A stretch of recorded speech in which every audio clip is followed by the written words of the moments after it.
ഒരു മലയുടെ മേലെ ആർക്കും വേണ്ടാത്ത കുറേ കാലങ്ങളായിട്ടൊരു മതിലിങ്ങനെ കെട്ടിപ്പൊക്കി വച്ചിട്ടുണ്ട്. മുൻ തലമുറയിൽ ആരോ കെട്ടിവെച്ചൊരു മതിലാണ്. പക്ഷെ ആ മതിൽ ഏതെങ്കിലും ഒരു അതിരിനെ വേർതിരിക്കാനോ വേറെന്തെങ്കിലും ഒരു പർപ്പസിനോ വേണ്ടിയല്ല, വെറുതെ ചുമ്മാ ഒരു മതിലിങ്ങനെ കിടക്കുന്നു. അങ്ങനെ ഇരിക്കെ ഒരാൾ ആവശ്യമില്ലാത്തൊരു മതിൽ എന്തിനാണ് ഈ മലയുടെ മുകളിൽ ഇങ്ങനെ കെട്ടിവെച്ചിരിക്കുന്നത്, നമുക്കിത് പൊളിച്ച് കളയാമെന്ന് പറഞ്ഞ് ഇത് പൊളിക്കാനൊരുങ്ങി. അപ്പോൾ ആ നാട്ടിലുണ്ടായിരുന്ന വയസ്സായ ഒരാൾ വന്നിട്ട് അത് തടഞ്ഞു. ഇത് ഏതോ ഒരാൾ എന്തോ ഒരു ആവശ്യത്തിന് കെട്ടിവെച്ചൊരു മതിലാണ്, അതുകൊണ്ട് തന്നെ നമ്മൾ ഈ മതിൽ പൊളിക്കാൻ പാടില്ല എന്ന് പറഞ്ഞ് അയാളെ പിന്തിരിപ്പിച്ചയച്ചു.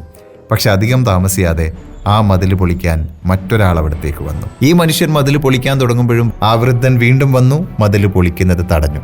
എന്നാൽ അധികം താമസിയാതെ കൂടുതൽ ശക്തനായ ദേഷ്യക്കാരനായ മറ്റൊരാൾ ആ മതിൽ പൊളിക്കാനെത്തി. പക്ഷെ അയാളെ തടയാൻ ആ പ്രായമായ ആൾക്ക് പറ്റിയില്ല.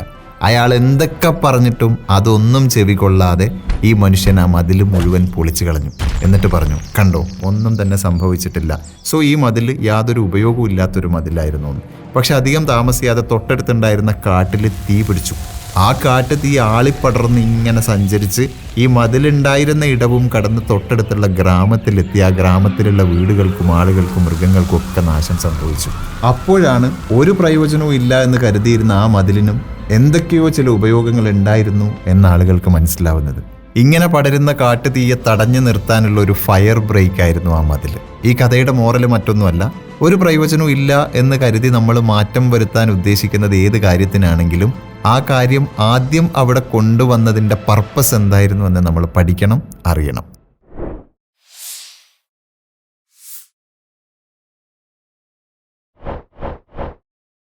Super hits red FM. കേൾക്കൂ കേൾക്കൂ, കേട്ടുകൊണ്ടേയിരിക്കൂ.